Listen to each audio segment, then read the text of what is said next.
السلام علیکم۔ یہ ایک اہم سوال آیا ہوا ہے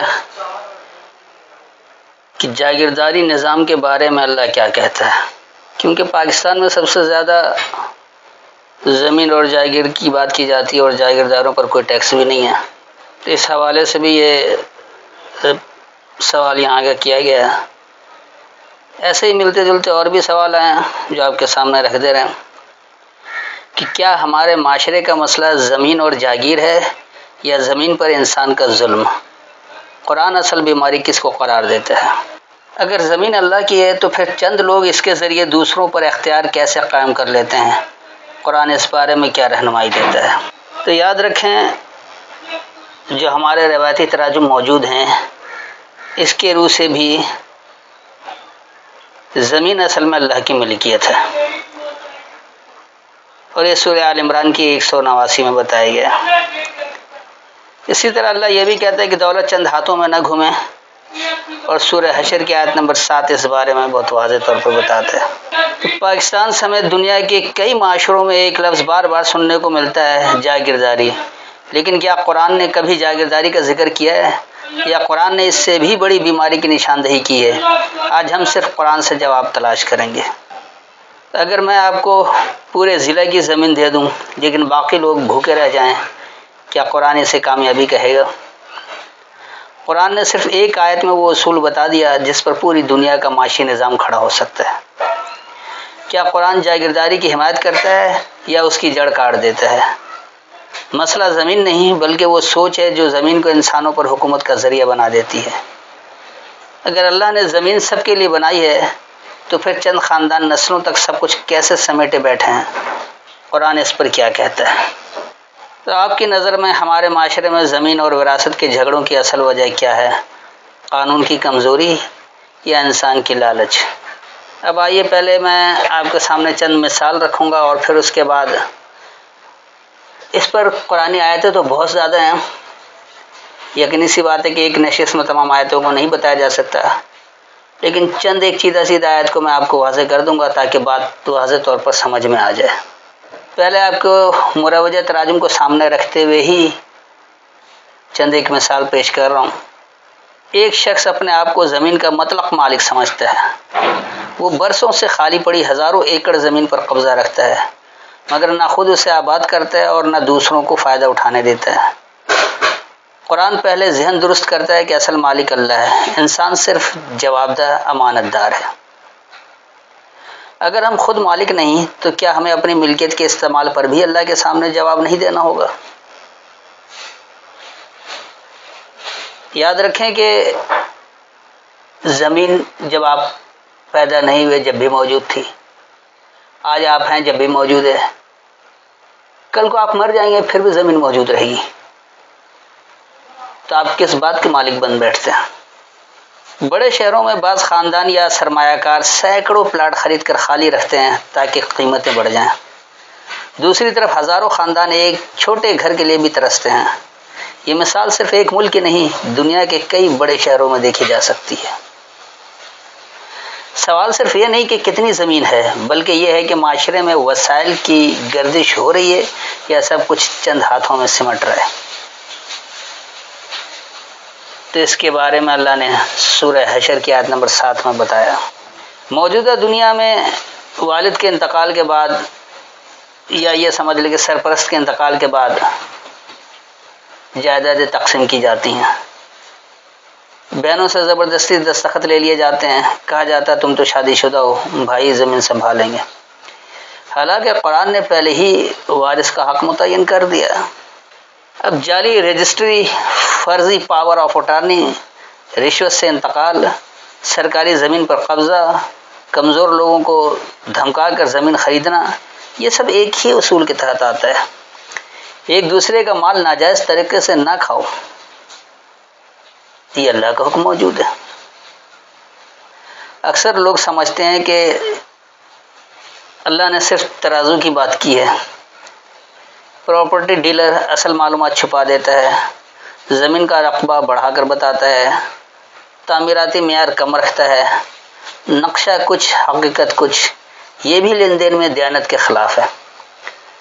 تو سورہ بقرہ کی آیت نمبر 205 کے تحت زرخیز زرعی زمین کو ذاتی مفاد کے لیے غیر منصوبہ بند کالونی میں بدل دینا، پانی کے قدرتی راستے بند کر دینا، ماحول اور لوگوں کی زندگی کو نقصان پہنچانا، جب ذاتی مفاد پورے معاشرے کے نقصان کا سبب بن جائے تو قرآن اسے فساد فی الارض کے اصول کے تحت دیکھنے کی دعوت دیتا ہے۔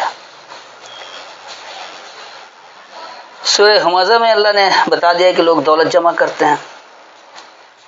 ایک شخص کے پاس 10 گھر، 50 پلاٹ، سینکڑوں ایکڑ زمین، لیکن اس کی پوری زندگی صرف نئی جائیداد جمع کرنے میں گزر رہی ہے۔ تو قرآن سوال کرتا ہے کہ کیا مال جمع کرنا ہی زندگی کا مقصد بن گیا؟ فرض کریں ایک شخص کے پاس 10 ایکڑ زمین ہے اور وہ اس سے لوگوں کو روزگار دیتا ہے، انصاف کرتا ہے اور حق ادا کرتا ہے۔ دوسرا شخص صرف 1 کنال زمین رکھتا ہے لیکن بھائی بہنوں کا حق کھا لیتا ہے۔ قرآن کی نظر میں اصل مسئلہ کس کے پاس زیادہ زمین ہونا ہے یا ظلم کرنا؟ تو آج دنیا کے کئی ممالک میں جائیداد کی قیمتیں اتنی بڑھ چکی ہیں کہ عام آدمی کے لیے گھر خریدنا مشکل ہوتا جا رہا ہے۔ قرآن ہمیں سوچنے پر مجبور کرتا ہے کہ وسائل کی گردش کیسے ہو۔ آج بھی بہت سے خاندانوں میں وراثت کے مقدمے سال سال چلتے رہتے ہیں۔ قرآن اس مسئلے کا حل انصاف اور مقررہ حقوق کی ادائیگی میں دیکھتا ہے، نہ کہ طاقت کے استعمال میں۔ بعض لوگ قانون کی کمزوری سے فائدہ اٹھا کر دوسروں کی زمین پر قبضہ کر لیتے ہیں۔ قرآن اس سے پہلے انسان کے ضمیر کو مخاطب کرتا ہے کہ ناجائز طریقے سے مال حاصل نہ کرو۔ آج بھی کئی شہروں میں خالی پلاٹ صرف قیمت بڑھنے کے انتظار میں پڑے رہتے ہیں، جبکہ ہزاروں لوگ رہائش کے لیے جدوجہد کر رہے ہوتے ہیں۔ یہ منظر ہمیں دولت کی گردش کی قرآنی اصول پر غور کرنے کی دعوت دیتا ہے۔ تب آئیے میں آپ کے سامنے چند آیتیں رکھتا ہوں تاکہ بات بالکل واضح ہو جائے اور سمجھ میں بھی آ جائے کہ اللہ کیا چاہتا ہے اور ہم انسان کیا کر رہے ہیں۔ تو سب سے پہلے آپ سورہ آل عمران اور اس کی آیت نمبر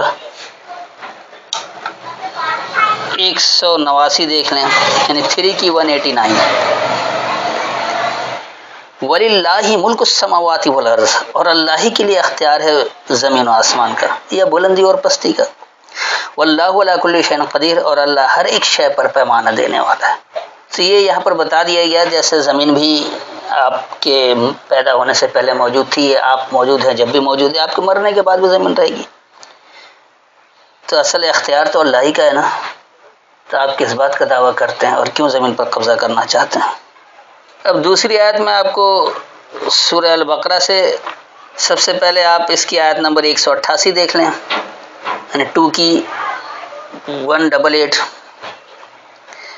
وَلَا تَأْكُلُوا أَمْوَالُكُمْ، اور تم حاصل کر کے نہیں برتو اپنے مال، بینکم بالباطل، اپنے درمیان ناحق کو، وَتُدْلُوا بِهَا إِلَى الْحُكَّامِ، اور تم پہنچاؤ اس کو حکام کی طرف، لِتَأْكُلُوا فَرِيقًا، حاصل کر کے برتنے کے لیے ایک فریق، من اموال الناس، لوگوں کے مال سے، بالاسم، نقصان کو، وانتم تعلمون، اور تم جانتے ہو۔ تو آیت واضح کر رہی ہے کہ اگرچہ آپ کسی کا مال حاصل کر کے برت رہے ہیں تو باطل طریقے سے کر رہے ہیں، حق اور سچائی کے ساتھ نہیں بلکہ ناحق اور باطل کی بنیاد پر۔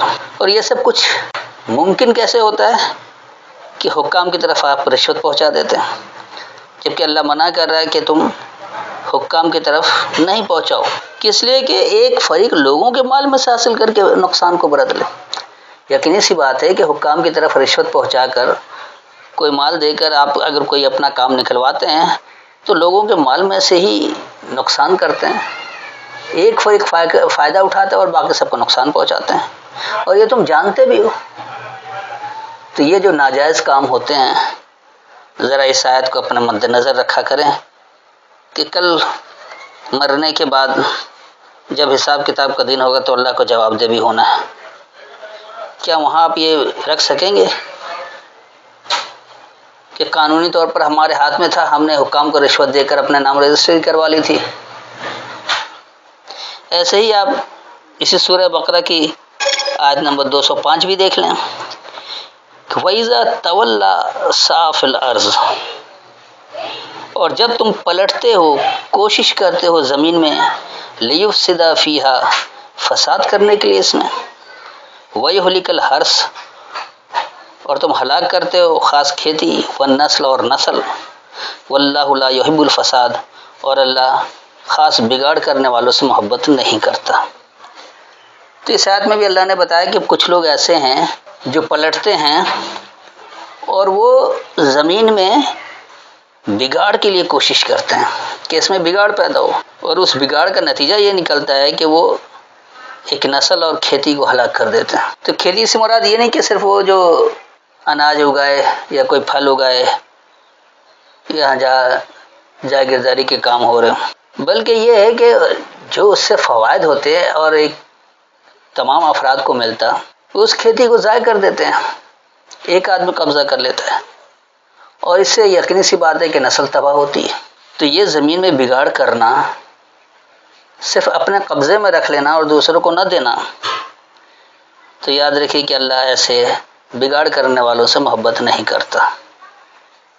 زمین اللہ کی ہے، آپ زمین کو استعمال میں لائیں، اس سے فائدہ اٹھائیں، اس میں کھیتی کریں، یعنی آپ اس زمین سے فوائد حاصل کریں، چاہے آپ پھل لگا کر کریں، اناج لگا کر کریں، سبزیاں اگائیں یا کوئی اور بامقصد کام کریں۔ اس زرخیز زمین کو قبضہ کر کے ناکارہ نہ بنائیں، خالی نہ چھوڑیں، لوگوں کو فائدہ پہنچائیں تاکہ پوری نسل کا بھلا ہو۔ ہمارے یہاں ہوتا یہ ہے کہ دیکھ لیں، یہ جو بڑے بڑے سیاستداں ہیں، جاگیردار ہیں، انہوں نے اپنے قبضے میں سینکڑوں اراضی رکھی ہے، اور اگر اس پر کچھ اگاتے بھی ہیں تو وہ اپنی ذخیرہ اندوزی کے لیے یا لوگوں سے ناحق مال بٹورنے کے لیے۔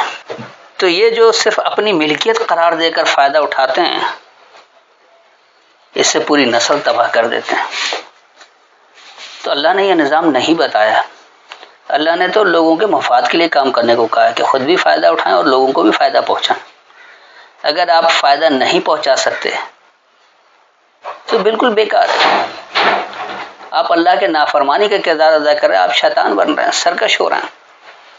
تو شیطان کوئی الگ مخلوق نہیں ہے، یہ انسان ہی سرکشی اختیار کر کے شیطان بنتا ہے۔ تو یہ جو زمینوں پر بلا وجہ قبضہ کر کر کے اپنی ملکیت رکھتے ہیں کہ ہم امیر سے امیر تر ہو جائیں اور لوگوں کا خون چوستے ہیں، یہ بھی شیطانی حرکت ہے، آپ خود شیطان بن رہے ہیں۔ تو ان آیتوں کو مد نظر رکھیں تو آپ کو بات سمجھ میں آ جائے گی کہ روزمرہ کے معاملات میں آپ کو کس طرح اللہ کی فرما برداری اختیار کرنی ہے۔ ایک اور اہم آیت ہے، اس کو دیکھ لیں، سورہ حشر اور اس کی آیت نمبر 7 یعنی 59 کی 7،